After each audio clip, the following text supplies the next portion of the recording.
Hello again and welcome to another Shadron tutorial, and today I will explain how particles work in Shadron and demonstrate on a simple example.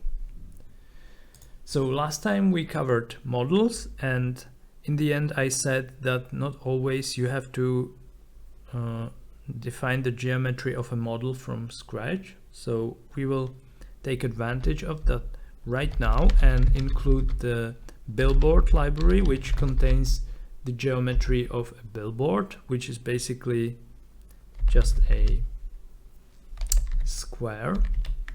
And we will start by creating a model of a single particle. So we will just create a vertex shader for the particle as normal.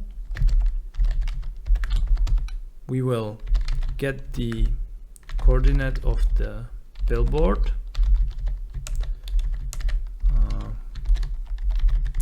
like this, and we will just return the affine coordinate.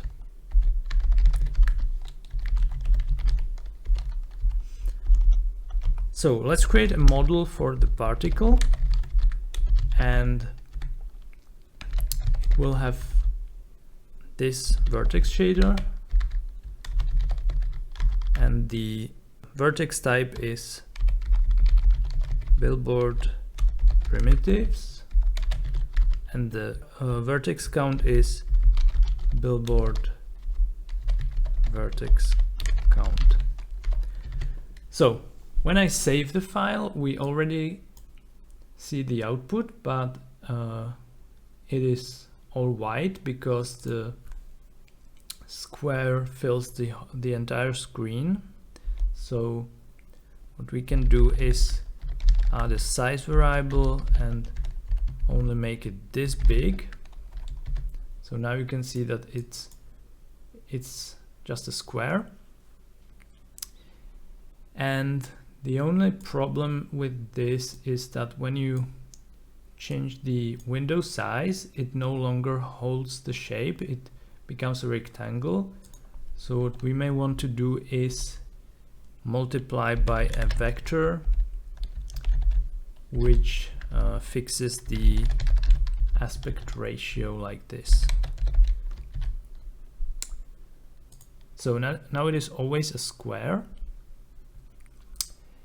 And the next thing could be, we can maybe want to change its color. So let's add a color parameter, and we can actually use the brand new color picker, which has been introduced in the latest Shadron version, and it looks like this. And it basically allows you to set any color, in this case for the particle. So let's create a fragment shader, and it will just, for now, it will just return this color.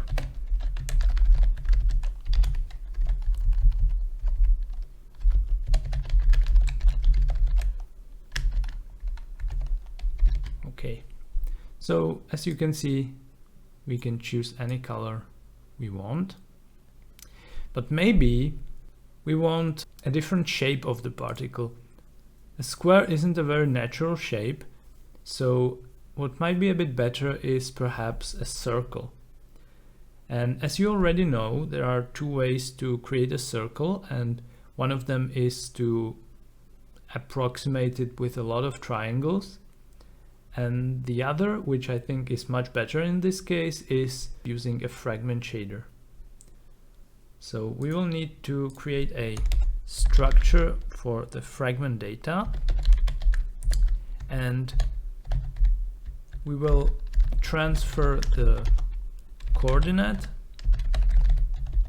and the color from vertex shader to the fragment shader. So now let's just fix this. Let's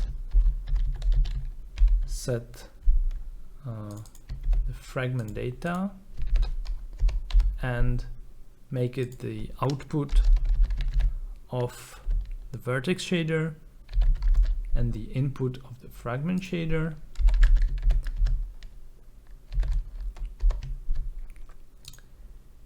So the coordinate now will be sent to the fragment shader like this, as well as the color, for example.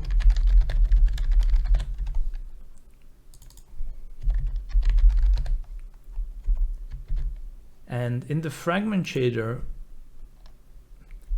we will basically evaluate whether or not the pixel is inside the circle. As you already know how to do it. It is like this.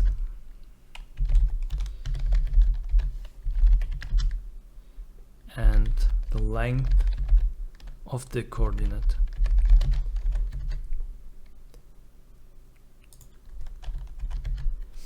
Okay, so now we have a nice circle, and what I will also add is a kind of something like a blur, so that some particles can be blurred. So let's add a blur parameter and add it to the fragment data. And what will happen is, instead of this, we will use the smooth step to kind of emulate a simple blur effect.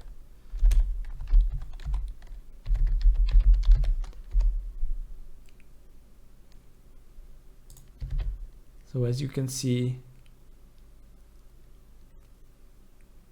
it can be 0, or maybe if we lower this value a little bit, now it can be 0. And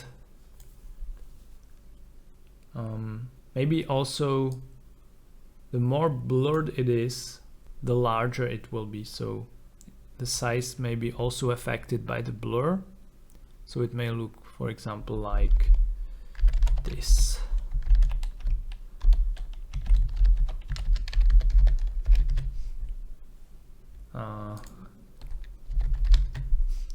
Okay. So now we have to think that there will be a lot of these particles. So first of all, they need to be a little bit smaller.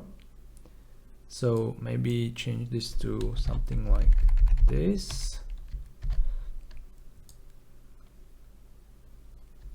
And they also need to be a little bit less opaque. So we can, for example, add an opacity parameter, which will be, for example, like something like this, and multiply the alpha by the opacity. So this will be our base particle, and our next task is to basically create more of them and to animate them. So to achieve this, we will switch from model to particle system, and we can now look at the documentation where there is the definition of particle system. So the most important difference is that we have these particle data structure. We have to specify the count, the amount of the particles, and then we have the initialize and update functions. So you can study this further, but for now we will dive right into it. So first of all, we will set how many particles there are. For example, 256. We need to set the particle data structure, which basically is a data structure that is stored per each individual particle, and where you can store data that will persist throughout the simulation and can be changed in each step. So in our case, this can be, for example,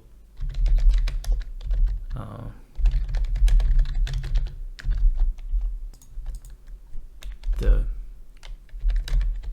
position of the particle, then some phase, the speed of the particle, maybe each particle can have a different hue and can be blurred a little bit differently. So this will now become the input of the vertex shader.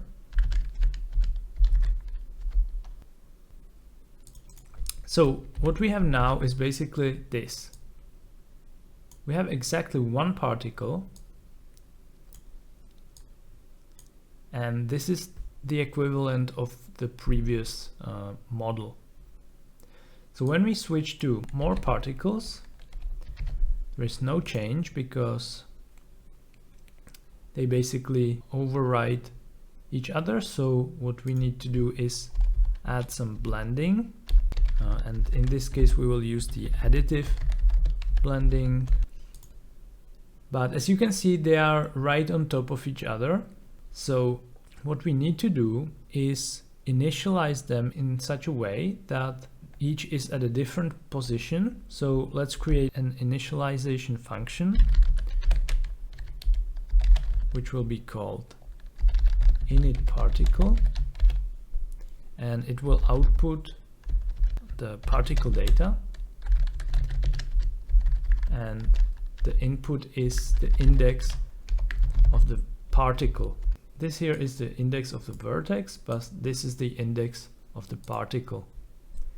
As I said, we need to kind of randomize them so that each particle is at a different position, but there is no default random function in GLSL, so we need to create one. So we will, for example, use the Perlin noise, and let's create some random or pseudo-random function which will return a float between 0 and 1, and it will have two kind of seed inputs, and we will just return, I don't know, the fractional part of some multiply of the Perlin noise, which is sampled at some pseudo-random position, for example, something like this. It doesn't really matter. The idea is so that this function is kind of randomized, but it will never be really random, but it is pseudo-random. So now we will use this function to fill in the particle data structure. So for example, the position, the x will be, for example, between -4 and 4,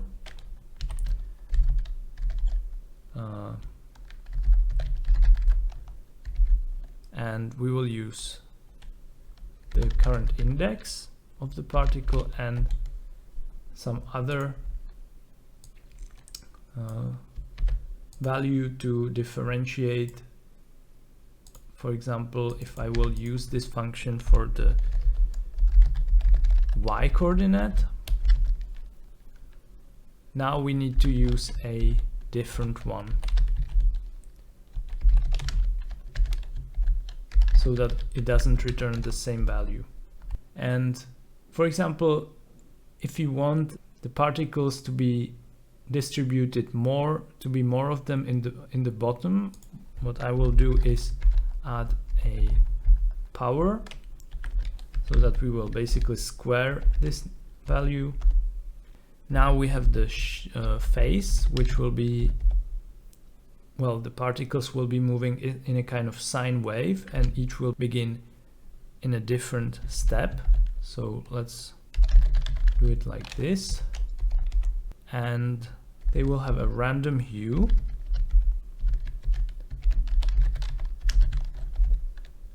and they will have a random blur.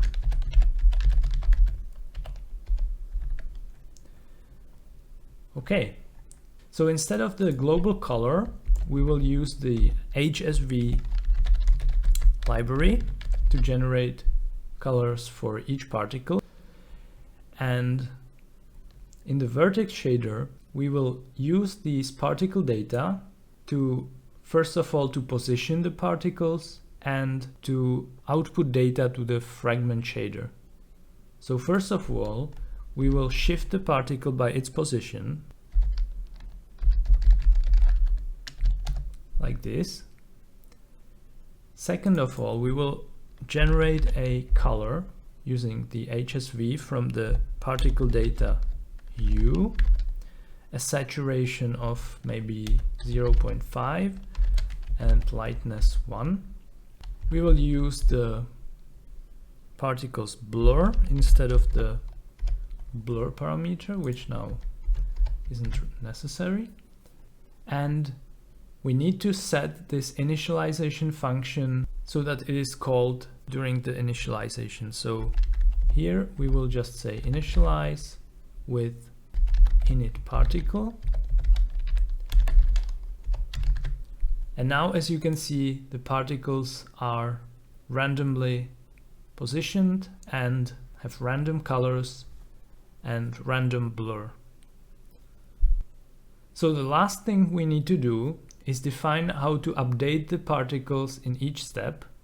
And for that, we need to just create a update particle function,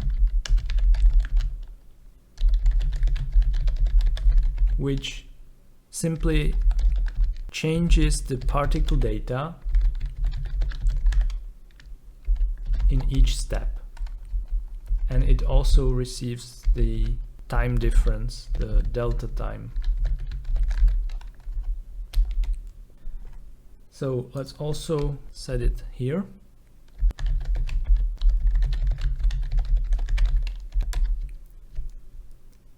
And in each step, what we will do is shift the particle to the right by its speed.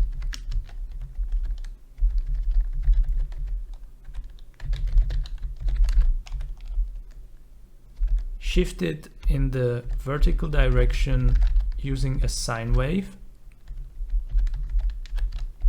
For example, we will use 2 times pi times the phase plus speed times the current time, which is Shadron time, times delta time, and to make it a little bit slower, divided, for example, by 8. And lastly, if the particle gets too far to the right, so if its x position is, for example, larger than 1.5, we will push it back to the left, for example, like this.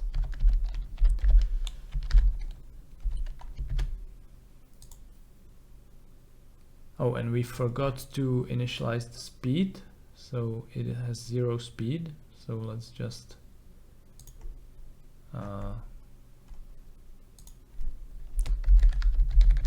set the speed to something between 0.1 and 0.5.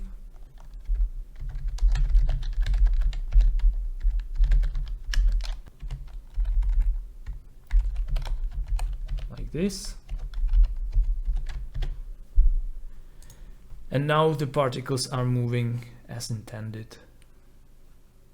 So as you can see, it's not very hard. The main idea is that you basically have some data structure which is stored for each particle, and you can update this data structure to move the particles.